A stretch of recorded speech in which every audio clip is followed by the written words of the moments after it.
అల్హమ్దులిల్లా ఇస్లాం గురు YouTube channel వీక్షకులకు అస్సలాము అలైకుం. మరి ఈరోజు అత్యంత ప్రధానమైన అంశంపై నేను ముక్తసరిగా కొన్ని విషయాలు మీ సమక్షంలో ఉంచదలిచాను. సందేశ ప్రాధాన్యత, అది నిర్వర్తించకపోతే కలిగే పర్యవసానాల గురించి మీకు చెప్పదలిచాను. ప్రియ సోదరులారా, అల్లాహ్ ఖురాన్లో ఈ విధంగా అంటున్నాడు, కుంతుం ఖైర ఉమ్మతిన్ ఉఖ్రిజత్ లిన్నాస్ తామురూన బిల్ మారూఫ్ తన్హౌన అనిల్ మున్కర్ తుక్మినూన బిల్లాహ్. ఇక నుండి ప్రపంచంలో మానవుల మార్గదర్శకత్వం కోసం, వారి సంస్కరణకు, రంగంలోకి తీసుకురాబడిన ఉత్తమ సమాజం మీరే. మీరు మంచిని చేయండి అని ఆజ్ఞాపిస్తారు, చెడు నుండి వారిస్తారు, అల్లాహపై విశ్వాసం కలిగి ఉంటారు. సూర్య ఆల్ ఇమ్రాన్లో 110వ ఆయతలో అల్లాహ్ ఈ విధంగా అంటున్నాడు. ముస్లిం సమాజం యొక్క బాధ్యత, వారి కర్తవ్యం ఇక్కడ చెప్పడం జరిగింది. ప్రియ సోదరులారా, ప్రపంచంలో మానవులకు మార్గదర్శకత్వం వహించడానికి సర్వ సృష్టికర్త అయిన అల్లాహ్ అనేక మంది ప్రవక్తలను పంపించాడు. ఆ ప్రవక్తల ద్వారా తన సందేశాన్ని పూర్తి చేశాడు. అంటే ప్రపంచంలో మానవులు ఏ విధంగా జీవితం గడపాలి, ఈ ప్రపంచం తర్వాత రాబోయే జీవితం ఏదైతే ఉందో ఆ జీవితంలో సాఫల్యం పొందాలంటే ఏం చేయాలి అనే విషయాన్ని ప్రధానంగా చెప్పడం జరిగింది. మరి ఈ ప్రవక్తల పరంపరలో చివరిగా వచ్చినటువంటి అంతిమ దేవ ప్రవక్త, కారుణ్యమూర్తి, మానవ మహోపకారి, మహనీయ మొహమ్మద్ ముస్తఫా సల్లల్లాహు అలైహి వసల్లం వారు, ఆయన యావత్ ప్రపంచానికి ప్రవక్తగా ప్రభవింపజేయబడ్డారు. అల్లాహ్ ఖురాన్లో అంటాడు, వమా అర్సల్నాక ఇల్లా రహమతల్ లిల్ ఆలమీన్. ఓ ప్రవక్త, మేము మిమ్మల్ని సర్వ మానవుల కొరకు కారుణ్యంగా చేసి పంపించాము అని చెప్పడం జరిగింది. అంటే ప్రవక్త సల్లల్లాహు అలైహి వసల్లం వారు అందించిన సత్య సందేశం సర్వ మానవుల కొరకు అనే విషయం ఇక్కడ మనం గ్రహించాలి. ప్రియ మిత్రులారా, ప్రపంచంలో మానవులకు మార్గదర్శకత్వం వహించడానికి, రంగుల్లోకి తీసేవాడిని ఉత్తమ సమాజం మీరే అని అల్లాహ్ తఆలా చెప్పడం జరిగింది. అంటే ప్రవక్త సల్లల్లాహు అలైహి వసల్లం వారి తర్వాత ఆ బాధ్యత ఆయన అనుచర సమాజంపై పెట్టడం జరిగింది. ఆయన అనుచర సమాజం ఖైర ఉమ్మత్ అని అల్లాహ్ తఆలా ఖురాన్లో అంటున్నాడు, కుంతుం ఖైర ఉమ్మతిన్. అంటే ఖైర ఉమ్మత్ అంటే శ్రేష్ఠ సమాజం అని, ఉత్తమమైన సమాజం అని. అంటే వీళ్ళు ఏం చేస్తారు? ఈ శ్రేష్ఠ సమాజం అంటే మానవ సమాజంలో నుండి ఈ ముస్లిం సమాజాన్ని ప్రత్యేకంగా అల్లాహ్ తఆలా ఎన్నుకున్నాడు. వారి ద్వారా బృహత్తర కార్యాలను చేయదలిచాడు. ఆ కార్యం ఏంటంటే, ప్రవక్తలు ఏదైతే సందేశం అందించిన ప్రవక్తలు వచ్చారో ఆ సందేశం అందించేటువంటి బాధ్యత ఈ యొక్క ముస్లిం సమాజంపై పెట్టడం జరిగింది. ఏం చేస్తారంటే, మానవులకు ప్రపంచంలోనే వారు ఏ విధంగా జీవితం గడపాలనే విషయాన్ని తెలియజేయడం అల్లాహ్ యొక్క బాధ్యత. ఆ బాధ్యతని ప్రవక్తల ద్వారా, ఆ తర్వాత ఆయన యొక్క అనుచర సమాజాల ద్వారా నిర్వర్తించడం జరిగింది. అనుచర సమాజాలలో చివరిగా మొహమ్మద్ సల్లల్లాహు అలైహి వసల్లం వారి యొక్క అనుచర సమాజంపై పెట్టడం జరిగింది. ఈ బాధ్యతను నిర్వర్తించాలి. అది అత్యున్నతమైన బాధ్యత. అది ఏం చేస్తారంటే, మానవులకు కనుక ఈ రుజుమార్గం అందకపోతే వారు అపమార్గం పాలయ్యి ప్రపంచంలో తమ ఇష్ట ప్రకారం జీవితం గడిపి పరలోకం నష్టపోతారు. అందుకే అల్లాహ్ ఖురాన్లో ఏమంటాడంటే, మేము ఈ ప్రవక్తల ద్వారా ప్రజలకు ఎందుకు మేము ఈ ప్రవక్తలకు సందేశం అందించామంటే, వారు తమ యొక్క జీవిత లక్ష్యాన్ని తెలుసుకుని ప్రపంచంలో జీవితం గడపడానికి. మిత్రులారా, మీరు ఇంతటి బృహత్తర కార్యం ముస్లిం సమాజంపై పెట్టడం జరిగింది. ఇంతకుముందు ఈ యొక్క బాధ్యతని అల్లాహ్ యూదులపై పెట్టడం జరిగింది. అంటే ప్రవక్త మూసా అలైహిస్సలాం వారి యొక్క అనుయాయులపై పెట్టడం జరిగింది.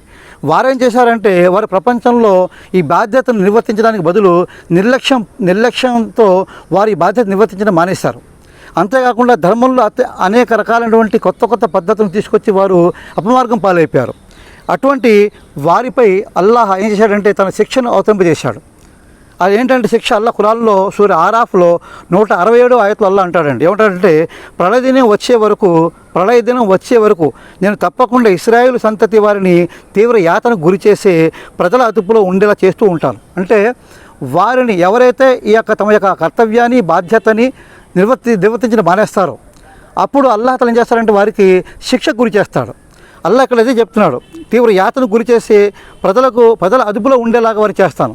ఈ యొక్క వాక్యంలో అత్యంత ప్రధానమైన విషయం చెప్పడం జరిగింది. అంటే ఎవరు ఏ ఉద్దేశంతో అయితే, ఏ లక్ష్యంతో అయితే అల్లాహ్ మానవుల్ని పుట్టించాడో, అంటే ముస్లిం సమాజానికి యొక్క లక్ష్యం ఏంటంటే వారు ఖైర ఉమ్మత్, శ్రేష్ఠ సమాజం, వారు ఈ కర్తవ్యం నిర్వర్తించాలి. అందుకే ఉనికిలోకి తేవడం జరిగింది. అందుకే వారిని ఇక్కడ ముస్లింలుగా పుట్టించడం జరిగింది. మిత్రులారా, మీరు నేను అల్లాహను ముస్లిం సమాజంలో పుట్టించు మమ్మల్ని అని మనం కోరలేదు. అయినప్పటికీ ఆయన ఏ ధర్మాన్ని అయితే మానవుల కోసం ఆయన సమ్మతించాడో అటువంటి గొప్ప ధర్మంలో మనకు జీవితం ప్రసాదించాడు. అయినప్పటికీ ఆ ధర్మం యొక్క గొప్పతనాన్ని మనం గుర్తించకుండా మన ఇష్టప్రకారం జీవితం గడుపుతూ ఆ ధర్మాన్ని ప్రజలకు చేరవేసే కర్తవ్యాన్ని నిర్వర్తించడం మానేస్తాం మనం. అంచేతనే ఈరోజు ఇటువంటి ఇబ్బందులకి, బాధలకి మనం గురవుతున్నాం. అదే విషయం అల్లాహ్ ఇక్కడ అంటాడు, అంటే ప్రజల అదుపులో ఉండేలా చేస్తాడు. ఇప్పుడు ఈ బనీ ఇస్రాయిల్ జాతి ఏదైతే ఉందో నీడ లేకుండా పోయింది ప్రపంచంలో. అయినప్పటికీ వారి యొక్క అకృత్యాలు, వారి యొక్క ఘోరాలు మనం చూస్తూనే ఉన్నాం. మరి ముస్లిం సమాజం యొక్క పరిస్థితి ఏంటి? ముస్లిం సమాజం ఈనాడు బానిసలా బతుకుతున్నారు. అల్లాహ్ ఏమంటాడంటే ఇక్కడ వారిపై తీవ్రమైన యాతనకు గురి చేస్తాం. ఒక వ్యక్తిపై వచ్చేటువంటి శిక్ష, వ్యక్తిపై వచ్చేటువంటి బాధ, కష్టం వేరు, అది వ్యక్తి పరీక్షపై వచ్చినట్టు విషయం.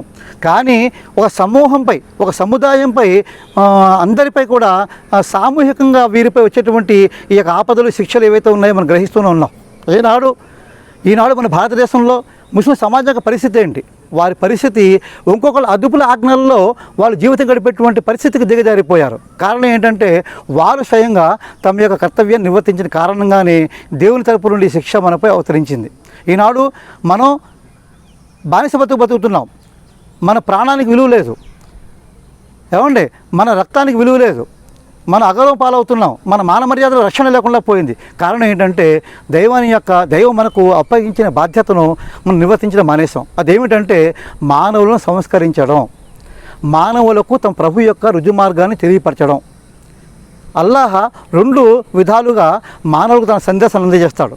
ఒకటి దైవ ప్రవక్తలు, రెండు దైవ గ్రంథాలు. దైవ ప్రవక్త సల్లల్లాహు అలైహి వసల్లం వారు గతించిన తర్వాత ఆ ప్రవక్తల యొక్క బాధ్యత ముస్లిం సమాజంపై ఉంది.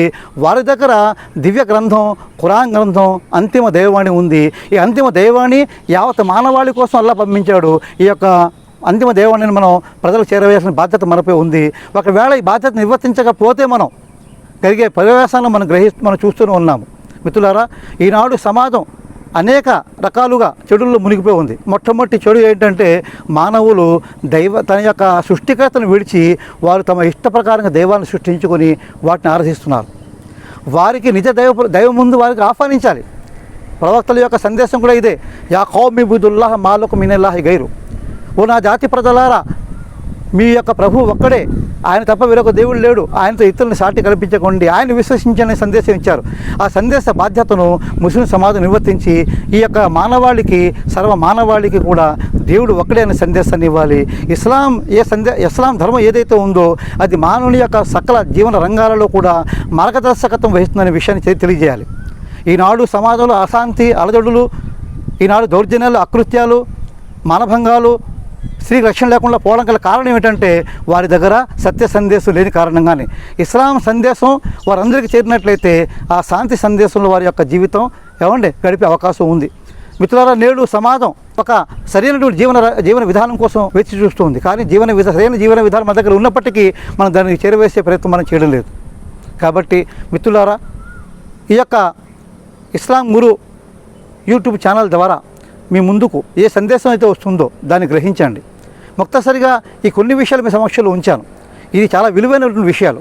అల్లాహ్ అంటాడండి, ఈ పని చేయకపోతే మీపై శిక్ష అవతరిస్తుంది, అల్లాహ్ యొక్క ఆగ్రహం అవతరిస్తుంది, ఒకవేళ నిర్వర్తించకపోతే జరిగే పర్యవసానం ఇది. కాబట్టి మీరు మిత్రులారా, ఈనాడు మనకు గౌరవం లేదు, మనకు విలువ లేదు, మన ప్రాణానికి రక్షణ లేదు అంటే దానికి గల కారణం మన చేతులారా చేసుకున్నటువంటి క్రియలు తప్ప మరొకటి కాదు. కాబట్టి ఈ విషయాన్ని దృష్టిలో ఉంచుకుని మన కర్తవ్యాన్ని మనం నిర్వర్తించాలి. అల్లాహ్ ఖురాన్లో అంటాడు, ఇక నుండి ప్రపంచంలో మానవుల మార్గదర్శకత్వం కోసం, చూడండి, ప్రపంచంలో మానవుల మార్గదర్శకత్వం కోసం అంటే ఎంత గొప్ప బాధ్యత ఇది, మామూలు విషయం కాదు. మీ స్థాయి, మీ స్థానం చాలా ఉన్నతమైంది. అల్లాహ్ గొప్ప కార్యం కోసం మిమ్మల్ని ఎన్నుకున్నాడంటే మీరు చాలా అదృష్టవంతులు. కానీ తన అదృష్టాన్ని గుర్తించకుండా, తనకు ఇచ్చినటువంటి స్థానాన్ని గుర్తించకుండా తమ ఇష్ట ప్రకారంగా వ్యవహరించినట్లయితే దాన్ని కర్తవ్యాన్ని నిర్లక్ష్యపరిచినట్లయితే జరిగే పర్యవసనాన్ని మనం స్వయంగా చూస్తున్నాం. మన బాధ్యత గుర్తెరిగి మనం ఈ పని చేసినట్లయితే తప్పనిసరిగా మనం అల్లా యొక్క అనుగ్రహం మనపై కురుస్తుంది. తద్వారా ప్రపంచ ప్రజలకు సందేశాన్ని అందించామనేటువంటి విషయాన్ని, సాక్ష్యాన్ని మనం పరలోకంలో అల్లా ముందు ఇచ్చే అవకాశం ఉంటుంది. ప్రియమిత్రులారా, మరి కొద్దిపాటి విషయాలు మీ సమక్షంలో ఉంచాను. మరి ఈ విషయాల్ని అల్లాహ్ మీకు నాకు కూడా గ్రహించి దాన్ని మన యొక్క కర్తవ్యాన్ని నిర్వర్తించేటువంటి సద్బుద్ధిని ప్రసాదించుగాక. ఆమీన్ యా రబ్బుల్ ఆలమీన్. ప్రియ సోదరులారా, ఇస్లాం గురు యూట్యూబ్ ఛానల్ని సబ్స్క్రైబ్ చేయండి. మిమ్మల్ని కోరేది ఇదే.